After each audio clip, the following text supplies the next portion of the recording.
تستفيد من قرض الإسكان بحزيران في عندك شروط معينة. أول شيء إنك تكون لبناني وما تكون تستفيد من أي قرض مدعوم. ثالث شيء يكون مدخولك ومدخول عائلتك كلها بحدود $1500، مش معاشك لإلك، يعني أنت ومرتك وأولادك تكونوا بتطلعوا $1500. بالإضافة إنه مساحة الشقة ما مطلوب تكون أكثر من 150 متر.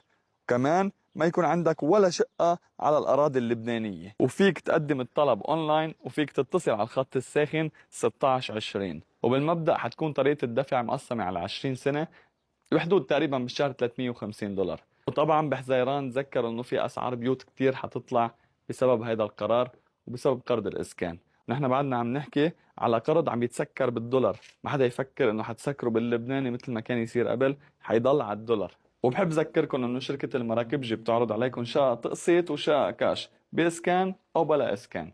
خاصة هلا نحن صرنا ابواب الصيفية، فاللي حابب يتملك بالجبل بفوت لعنا على صفحاتنا او يتواصل معنا او يزورنا على موقعنا على الويب سايت مراكبجي.com حتى يشوف شو عنا عروضات بالجبل قبل ما تبلش الصيفية وتطلع الاسعار.